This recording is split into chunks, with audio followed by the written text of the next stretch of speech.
Awal datangnya Islam ke Nusantara dibawa oleh para wali yang menyebarkan agama Islam dengan caranya masing-masing. Di tanah Jawa, yaitu di kota Surabaya, terdapat makam dan Masjid Sunan Ampel yang menjadi saksi nyata menyimpan ragam cerita perkembangan Islam. Dulunya kerajaan Majapahit mengalami kemunduran akhlak dan hanyalah Raden Sunan Ampel yang bisa merubah akhlak mereka karena mempunyai agama yang kuat. Akhirnya diutuslah Raden Rahmatullah ke tanah Jawa. Waktu beliaunya berangkat ke tanah Jawa ini membawa sebongkah tanah yang dibungkus sapu tangan. Beliaunya sejak menjejakkan kaki pertama di mana dibuka, tidak cocok, berangkat lagi. Nah, ada cerita suatu saat Sunan Ampel itu nyampe di suatu alas namanya alas kembang kuning. Di situ beliaunya buka samu tadi, tanah itu ternyata nggak cocok, tapi di sana Sunan Ampel sempat membangun suatu surau atau langgar. Nah, dalam perkembangan langgar ini diperluas menjadi masjid sampai sekarang. Akhirnya tidak cocok, jalan-jalan lagi, nyampailah di suatu dusun namanya Dusun Ngampil.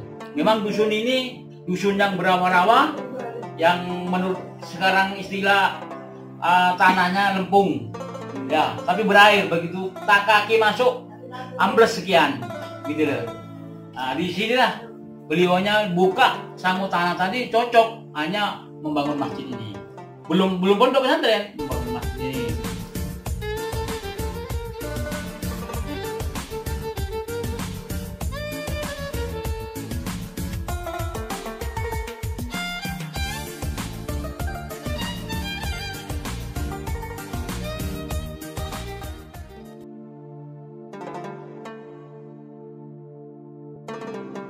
Karena sudah Islam ini tersebar, gitu loh, akhirnya tanah ini dijadikan hadiah oleh Prabu Brawijaya V.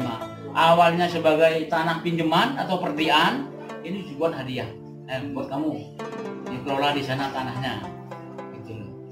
Nah, perjalanan zaman dalam syiar agama Islam, belum kitab atau bukan Al-Quran yang diberikan pelajaran oleh Sunan Ampel, tapi ajaran Sunan Ampel yang terkenal Molimo, tidak mau dengan 5 perkara. Apa saja? Main, moh madon, moh ngombe, moh maling, moh madan. Penyebaran agama Islam Sunan Ampel untuk biar ramai masjidnya ini, disolati atau diibadahin orang Islam.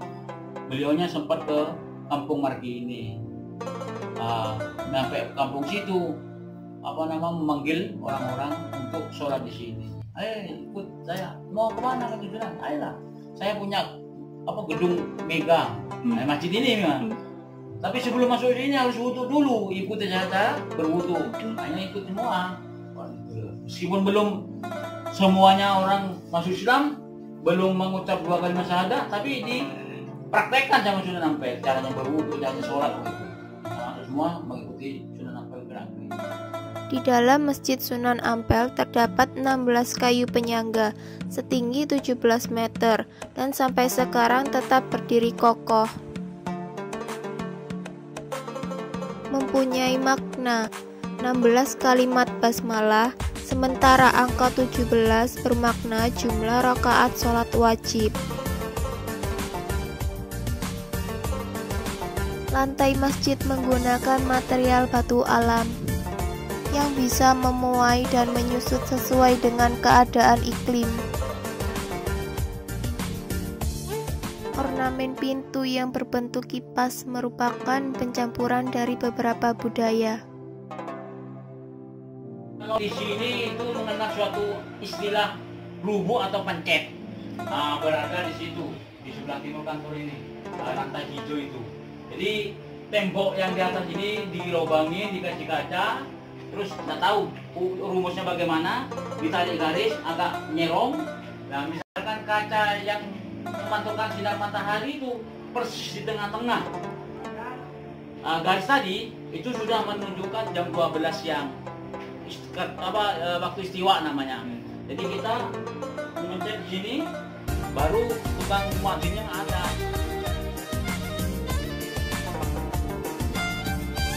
Sebagai petunjuk waktu sholat duhur.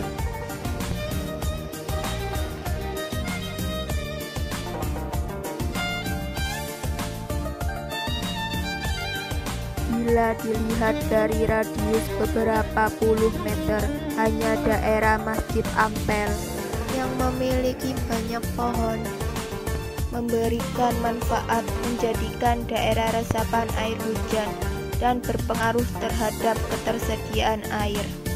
Kondisi ini juga menyebabkan air dalam Masjid Ampel dapat langsung diminum.